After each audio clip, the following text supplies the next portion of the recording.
नमस्कार leader. New company के वकीलों के द्वारा मुख्य 6 सवालों के ऊपर चर्चा करके क्वेश्चन आंसर के साथ में कंपनी ने नीड सेक्शन में डिटेल दिया है। आप इस वीडियो के डिस्क्रिप्शन के माध्यम से भी उसे देख करके डिटेल जानकारी ले सकते हैं। जैसे काफ़ी ये चर्चा का विषय रहा है कि कुछ लीडर जो न्यू कंपनी में हैं या पहले से CRU या SW या TNG किसी में भी प्री IPO इक्विटी शेयर उनके पास है और किसी कारणवश वो मेंबर की मृत्यु हो जाती है, तो उसमें क्या डॉक्यूमेंट लगेगा और किस तरीके से प्रोसेस होता है, इस तरीके से और भी 5 और सवाल हैं। इसके अलावा भी आप लोगों के मन में कोई सवाल हो तो डायरेक्ट नीचे हिंदी और रसियन में दिया हुआ है, वो डिस्क्रिप्शन में दिया जा रहा है। आप लोग उसको देख करके क्वेश्चन पूछ सकते हैं और कंपनी के IT डिपार्टमेंट के द्वारा, कंपनी के द्वारा आपको जो उचित सही आंसर है वो दिया जाएगा।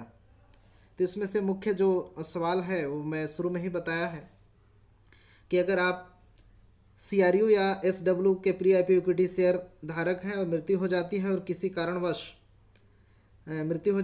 कारणवश तो आपको क्या क्या डॉक्यूमेंट देने चाहिए जिससे दूसरे को प्री IPO इक्विटी शेयर मिल सके, उनके फैमिली को। तो उसके लिए सबसे पहले मृत्यु प्रमाण पत्र लगेंगे, साथ में आधिकारिक से लिखा हुआ डॉक्यूमेंट, और जो फैमिली मेंबर हैं जिनके नाम से होना है उनके आधार कार्ड या तो फिर और डॉक्यूमेंट लगेगा। इस तरीके से प्रोसेस रहेगा। वो आपको चैट सेक्शन में भी सेंड करके आप उसको चेंज करा सकते हैं पूरे डिटेल के साथ में। और दूसरा सवाल कुछ इस तरीके से आपके सामने आ रहा है कि दूसरा सवाल कि अगर pre IPO equity share CRU या तो SW के हैं तो उसका वसीयत करना संभव है क्या। ऐसे भी बहुत सारे, जैसे ज़मीन का वसीयत होता है जिनके बच्चे नहीं होते हैं और लास्ट स्टेज के बाद जो उनके पूरे जीवन का पालन करते हैं उनके लिए वसीयतनामा हो जाता है अपने ज़मीन का। उसी तरीके से वसीयत कोई करना चाहता है अपने CRU का तो भी कर सकता है। उसके लिए भी कुछ दस्तावेज लगेंगे और दस्तावेज जमा करना पड़ेगा। इस पर कंपनी भी विचार कर रही है कि उस पर डॉक्यूमेंट भरने के बाद सर्टिफिकेट उनको जारी हो जाएगा और जैसे मृत्यु होगा उनके नाम से CRU धारक वो बन जाएंगे। तो इस तरीके से भी है। और इसी तरीके से तीसरा क्वेश्चन आता है कि क्या क्रिप्टो करेंसी के रूप में संपत्ति रखना कानूनी है क्या, और उसके आय प्राप्ति करना और रूसी संघ के क्षेत्र में वित्तीय लेन देन करना क्या सही है। तो इसका सही आंसर है कि रूसी संघ में कानूनी क्रिप्टो करेंसी की विनियमित करने का कोई प्रथा नहीं है। तदनुसार क्रिप्टो करेंसी के साथ लेन देन करने पर कोई प्रतिबंध भी नहीं है, कोई उस पर प्रतिबंध भी नहीं है, उसको लेन देन कर सकते हैं। और साथ में ग्राहक अनुबंध के पैराग्राफ, ये चौथा क्वेश्चन है, ग्राहक अनुबंध के पैराग्राफ 1.2 में ये बताया गया है, प्रशिष्ट किया है अनुभाव में कि वफादारी कार्यक्रम मतलब आपके जो लॉयल्टी प्रोग्राम मिल रहा है, जो लॉयल्टी प्रोग्राम के तहत, तो उसके लिए कोई दस्तावेज की ज़रूरत है क्या। इस तरीके से दस्तावेज नहीं है। प्रासंगिक योजना पर कोई दस्तावेज नहीं है। इस तरीके से अगर सवाल है तो उनके लिए है कि हमारे कर्मचारी इस दस्तावेज पे विकसित कर रहे हैं। सभी वरिष्ठ आपके व्यक्तिगत खाते में जल्द ही दिखाई देगा। जैसे हम लोगों के लिए CRU का जो लॉयल्टी प्रोग्राम मिल रहा है उनके लिए हमारे पास कोई डॉक्यूमेंट नहीं है कि हमको CRU का पैसा मिल रहा है लॉयल्टी के रूप में। तो आने वाले समय में कंपनी के द्वारा इसमें एक विशेष डॉक्यूमेंट प्रोवाइड होगा कि हम लोग के पास प्रूफ रहेगा कि देख लो हम इस कंपनी में काम कर रहे हैं, हमारे पास ये दस्तावेज है, CRU में हमारे पास लॉयल्टी बोनस आया है। तो इस पर भी कंपनी काम कर रही है, इस पर भी विचार करेगी आने वाले समय पे। इसी तरीके से पांचवा सवाल आपके सामने है कि अगर कंपनी में पंजीकृत दस्तावेज स्वरूप में उपलब्ध हैं, जैसे लाइसेंस हो गया और निवेश गतिविधि के कानूनी शुद्धता और अन्य दस्तावेज, क्या उसके साथ परिचित होना संभव है। तो इसका उत्तर है कि वर्तमान में साइड में इस भाग का अंतिम रूप दिया जा रहा है। सभी आवश्यक दस्तावेज जल्द ही प्रकाशित किया जाएगा। इस पर भी काम हो रहा है पूरी तरीके से। ट्रांसपेरेंसी के साथ कंपनी आने वाले समय पे काम करेगी। इस पर सुचारू रूप से काम चल रहा है। बहुत जल्द आपके सामने पूरे डिटेल के साथ में कंपनी आएगी। इसी तरीके से छठवां सवाल है, अगर कंपनी में दिवालिया हो जाता है कंपनी, या तो आर्थिक पतन की स्थिति में भागीदार की कानूनी स्थिति में होता है, तो क्या हम साझेदार की आईपीओ की गारंटी या तो पैसे वापस करने की क्षमता के लिए भुगतान करते समय बोनस के रूप में हमें प्राप्त संपत्ति की सुरक्षा है क्या? इस तरीके से सवाल है। बहुत लोगों के मन में रहता है कि अगर ऐसा कंपनी कभी हो जाता है, दिवालिया हो जाती है, या तो फिर कुछ विभिन्न कारणों की वजह से अगर क्षतिग्रस्त हो जाती है, तो उस कंडीशन में कंपनी क्या करेगी? तो इसका उत्तर है कि दिवालिया की स्थिति में अगर विभिन्न निवेशक परियोजना में सभी परिसंपत्ति धारक कानून के अनुसार भुगतान के हकदार हैं, उनके कानूनी रूप से उनके भुगतान होगा और भुगतान के अधिकार है उनको। यदि आपके पास अधिक इसके अलावा भी अभी और सवाल हैं, तो पूरे सवाल का नीचे में हिंदी नहीं, इंग्लिश और रसियन में दिया हुआ है। लिंक मैं डिस्क्रिप्शन में वीडियो में दे रहा हूँ। आप वीडियो के माध्यम से सारे क्वेश्चन, कोई भी क्वेश्चन होगा उसको आप क्वेश्चन कर सकते हैं। तो इस तरीके से आप बहुत ही आसान प्रोसेस है। अगर जिनके पास ये सवाल के अंतर्गत आप लोग अगर आते हैं, तो ये सवाल के अंतर्गत आते हैं, तो इसको जानकारी के लिए बहुत ज़रूरी है। साथ में अपने टीम को भी इसकी जानकारी दें, ताकि आपकी टीम जानकारी लेकर के दूसरे को बता सके, अपनी टीम को बता सके। कि कई लोग टीम में ऐसे होते हैं कि इन फ्यूचर किसी की निधन हो जाती है, या तो फिर और भी कोई सवाल अगर आपके मन में रहता है इससे संबंधित, तो आप डायरेक्ट भी पूछ सकते हैं कंपनी से।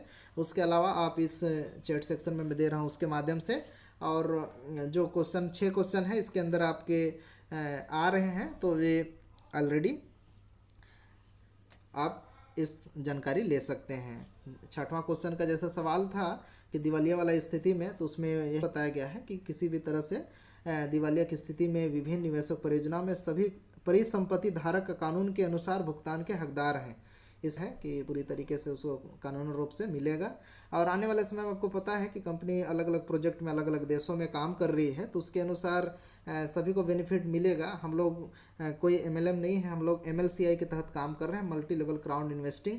और इसमें हम लोग प्रोजेक्ट बेस पे वर्क कर रहे हैं पूरे वर्ल्ड वाइड में। साथ में हम लोगों के साथ में विशेष एजुकेशन है, जो फाइनेंशियल एजुकेशन जो किसी भी स्कूल कॉलेज में नहीं सिखाया जाता है, इसमें विशेष एजुकेशन है। इस एजुकेशन के तहत हम लोग बहुत सारा जानकारी लेकर के हम लोग अलग अलग पोर्टफोलियो बनाने के लिए सक्षम होते हैं। और उसके अनुसार हम लोग अपना लाइफ को पोर्टफोलियो में बदलते हैं, ज़्यादा पोर्टफोलियो बना सकते हैं। तो इसकी एजुकेशन विशेष एजुकेशन देती है, जो बाकी क्षेत्रों से, बाकी जगहों से सबसे बहुत ही बेहतरीन यहाँ पे है इस स्थिति में एजुकेशन लेना।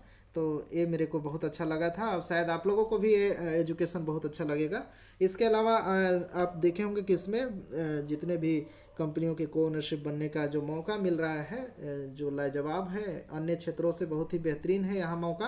क्योंकि इस तरीके से मौका अब तक नहीं मिल पाता था, लेकिन इसमें बहुत ही बेहतरीन मौका हम लोगों के सामने मिल रहा है। इस मौका का लाभ सभी को लेना चाहिए, क्योंकि इस तरीके से सुनहरा मौका बार बार नहीं आते हैं। और जो जिनको ये मौका मिल चुका है, वो जिनको नहीं मिला है उन तक पहुंचाइए, और सभी को इस तरीके से मौका का लाभ दिलाइए। क्योंकि इस तरीके से जब मौका दिलाएंगे तो आने वाला समय में प्रोजेक्ट पूरे वर्ल्ड में लगेंगे, तो कहीं ना कहीं उस प्रोजेक्ट को आप देख पाएंगे और साथ में उसका बेनिफिट भी ले पाएंगे, प्रॉफिट बोनस और साथ में लॉयल्टी डिविडेंड के रूप में आने वाले समय में। तो बहुत सारा अपॉर्चुनिटी आने वाले समय में देखने को मिलेगा, लेकिन अभी शुरुआती दौर पे हैं, तो अब इसका लाभ अभी से लेंगे, तभी जाके आने वाले समय में उसका बेनिफिट मिल जाएगा। तो ये कुछ ही चंद सवालों के साथ में कंपनी के वेबसाइट में भी दिया हुआ है, आया हूँ मैं इसकी डिटेल थोड़ी बहुत जानकारी दिया हूँ। बाकी डिटेल आप खुद से इसको रीड कर सकते हैं। और बाकी कंपनी की बराबर न्यूज़ में सेक्शन में देखते रहिए, क्योंकि कंपनी के बराबर न्यूज़ अपडेट होते रहते हैं। उससे आपको अपडेट रहने से कंपनी की जानकारी मिलेगा। कुछ जो न्यू मेंबर रहते हैं उनको भी लगता है कि कंपनी की जानकारी हमको चाहिए और कंपनी की पूरी डिटेल हमको चाहिए, तो उनको भी कंपनी में रजिस्ट्रेशन करने के बाद उनको कंपनी के द्वारा बिल्कुल निःशुल्क तौर से कंपनी की पूरी जानकारी दिया जाता है। तो पूरी कंपनी की जानकारी लेकर के वो बराबर अपडेटेड रह सकते हैं। कंपनी के सभी सोशल साइट में भी कंपनी का अपडेट होते हैं, प्लस में कंपनी के ऑफिशियल जो आपके आईडी पासवर्ड बनेंगे उसमें न्यूज़ सेक्शन में आपको पूरा डिटेल डेली अपडेट होते हैं, उसमें अपडेट लेकर के पूरी जानकारी इकट्ठा बराबर कर सकते हैं। तो बहुत अच्छा जानकारी के साथ में आप अगर बड़े स्तर में काम करना चाहें और आगे दूसरे को भी बताना चाहें, तो आप खुद जानकारी लीजिए। जानकारी खुद आपके पास अगर कलेक्ट हो गए तो पूरी कलेक्ट करने के बाद अब दूसरे को भी बता सकते हैं। अभी तो बहुत अलग अलग भाषाओं में भी क्वेश्चन आंसर के माध्यम से क्वेश्चन किया जा रहा है, और साथ में अलग अलग भाषाओं के साथ में वेबिनार भी इंडिया में किया जा रहा है। उस वेबिनार का भी लाभ लेते हुए अलग अलग भाषाओं में भी आप सुन सकते हैं जैसा आप चाहते हैं। तो बहुत सारा अभी बेनिफिट आने वाले समय में मिलेगा सभी को, तो इसका लाभ लेते हुए आप लोग पूरी तरीके से जानकारी लीजिए, और साथ में अपनी टीम को, अगर मेरे वीडियो को पहली बार देख रहे हैं तो वीडियो को लाइक कर दीजिए, साथ में चैनल टेक्निकल ध्रुव को सब्सक्राइब कर दीजिए और बेल आइकन को दबा दीजिए, ताकि कोई भी वीडियो बने उसकी नोटिफिकेशन तुरंत मिल जाए।